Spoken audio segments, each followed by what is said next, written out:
Yes, it's true. I've got the best Seiko watch for under £500. Let's get into it.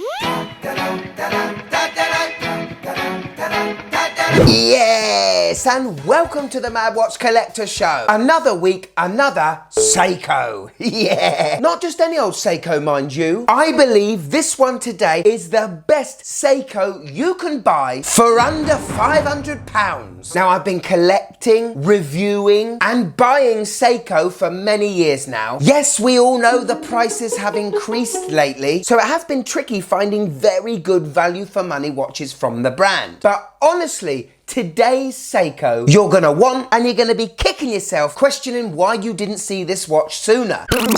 So a Seiko that is under £500 with sapphire glass. What did he say? I said sapphire glass. That's what I thought you said. 200 meters water resistant, and is a watch I would call a Gada watch. Go anywhere, do anything with. Now, this is a watch that was brought to me by Jomashop.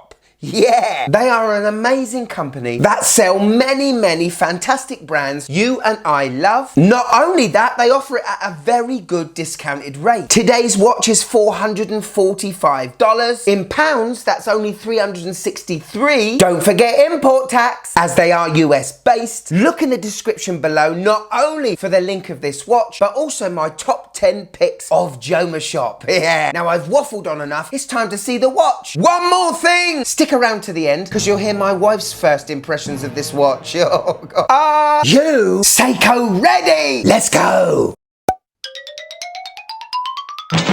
And so, ladies and gentlemen, here it is, the SRPH17.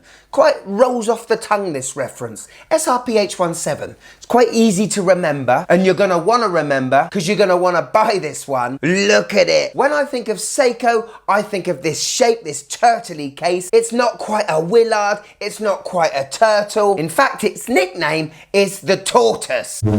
Now, to me, that is a horrible name. I'd much rather call this the Seiko Terrapin, yeah? But the case of this SRPH is awesome, isn't it? All stainless steel, including the bracelet. We've got brushing where it needs to be, polishing where it usually goes with a Seiko. You can see straight away that this is not a dive watch by the bezel insert, but all intents and purposes, this does look like a dive watch. It looks so monochromatic and an absolute strapaholic. There are certain characteristics with this SRPH that makes it its own thing. But first impressions, this is awesome. Quick spec check. Okay, so we've got a just over 42mm case. Small wristers, don't panic. It's only 11.8mm thick. Lug to lug, 45mm. That's even smaller than an SKX. And a strap width of 20mm. You can all breathe a sigh of relief, because those numbers there are gonna mean this watch is gonna fit absolutely everyone's wrist. As I said at the start, we do have a flat sapphire crystal protecting the dial. The crown, well, it's about 420. Well over 6mm in diameter, not as shrouded and protected on a Willard's case, and for me, I'm quite happy about that. No signed crown, but you don't get a signed crown with most Seikos over £1,000. So get over it. Now, the caseback is unusual. It's alpha.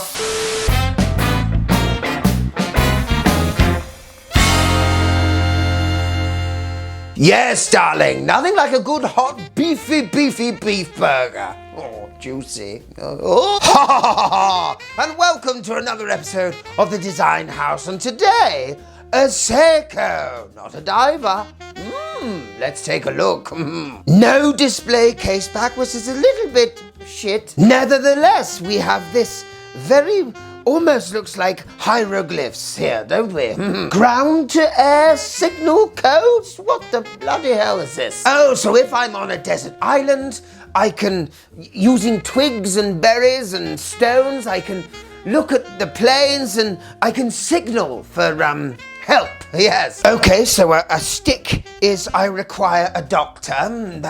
That's rather easy to do. And a double L is all's good. Why the bloody hell would I want to tell them all's good? And a N for no and a Y for yes. I mean, I'm not going to have a bloody conversation with a plane. But still, you don't see that every day on a Seiko, do you?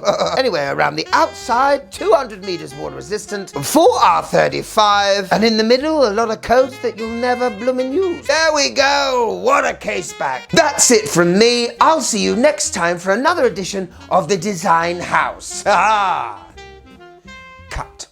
I'm slathering. Darling, is that beef burger done yet? I am the Burger King. Could you just click that like button, please? It really helps the channel.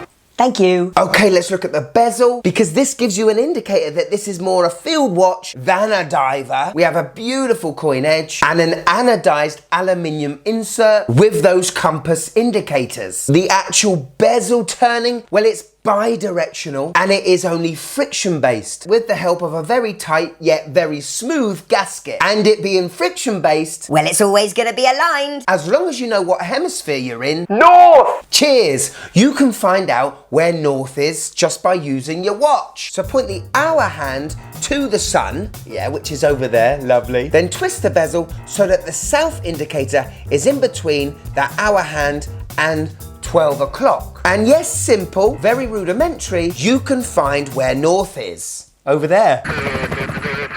Let's go to the bracelet, because any Seiko that is under £500, usually the bracelet is a bit whack. Well, let me just tell you that we have solid end links. Solid links, yeah. They are push pins. They are also collars, which is an absolute ball ache to sort out. I really don't like pin and collars at all. However, when you have got those collars in and pins and hammer them in, they ain't going nowhere. Now, as it's not a dive watch, the clasp isn't huge. The only downfall to this bracelet is that it is just pressed. Had this been a milled clasp, I'd be very, very impressed. Okay, let's look at the face. Dial time. And this is where you see a difference between the terrapin to a turtle. Look at that big old hour hand. Definitely shows you it is an important hand on this watch. With a dive watch, the minute hand is the important hand. What I am never a fan of is a loom lollipop on the counterbalance of a seconds hand. I'd much prefer it at the end, so I could, in theory, in the dark, tell the time at precisely the right second. With a lollipop on the back, its job is to basically remind me that the watch is still working. Let's look at that awesome sunbursty black dial, because in some lights it is pitch black, but in others it's like a browny, misty black. All these indices are applied. Yes, we have a date window between the 4 and the 5 marker, but as the actual date wheel is black, it's not very intrusive and doesn't spoil the symmetry of that dial. We have that Prospex logo below the hand stack, and as this watch feels like a modern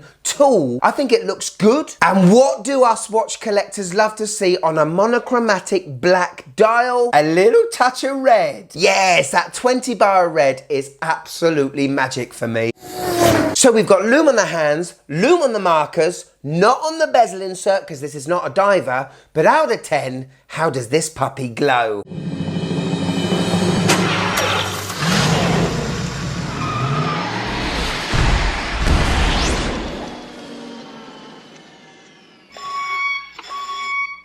So Seiko's LumiBrite technology shining in all its glory. You are not going to have any trouble seeing this in any sort of darkness.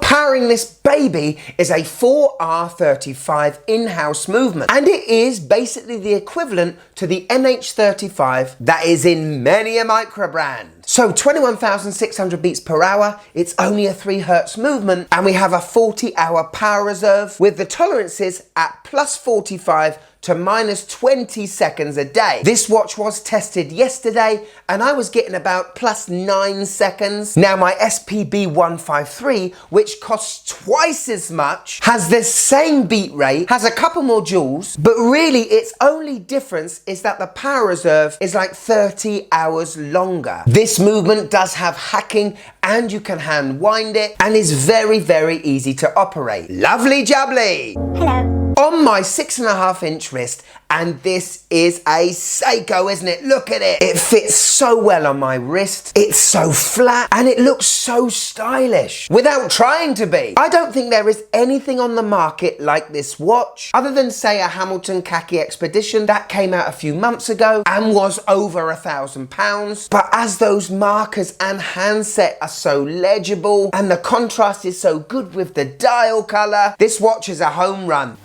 As I said, probably what I'm going to do is take this watch off the bracelet and just try it on a few straps. I had to see what it looked like on these new ARTEM hybrid straps. You've got their patented sailcloth material on the top and that premium FKM rubber on the bottom. I think the green goes so well with this watch. Any colour, to be honest. In fact, this pairing works so well, I'm going to keep it on it for a bit. So there we go, the SRPH17, the Terrapin. This is honestly one of my favourite watches of the year because it shows me and you can still get a bit of value with Seiko. Positives, right, well I love the case. It certainly does wear smaller than a Willard. It's the thickness I can't get over. Under 12mm thick on a cushion case. You've got sapphire glass, solid end links, solid links. Are there any field watches out there you know of that have 200 meters worth of water resistance? I love the dial color, I love the handset. Even something I haven't mentioned yet, we've got drilled lugs. Negatives, right, okay. Well, I do like the concept of the bezel, but let's be fair, how many times am I going to use it properly? And the little niggle that we only have a pressed clasp on that bracelet. That's it though. For anyone that is looking to properly buy a Seiko, that has maybe done the Seiko 5 Sports already and want to see how better it gets paying a little bit more money, this is the one to buy. For anyone that wants a watch that basically does everything, this is the one to buy. And for anyone that wants to get a Seiko that has been inspired by hundreds of Seikos from the past, This is the one to buy. all right. Here it is, my wife's first impressions of the SRPH17. This is boring. It looks like every other Seiko you've shown me in the past. It's very meh. Lovely. Thank you so much for watching till the end. Big thanks to Jomashop.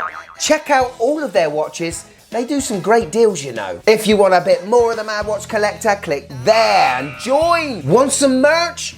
I've got you covered. Go on. But most importantly, if I've got you for a few more minutes, check this bad boy out. This is sensational. One of my tour de force, as they say in the Mediterranean. Go on, get it in there. Go on, click it. Click it.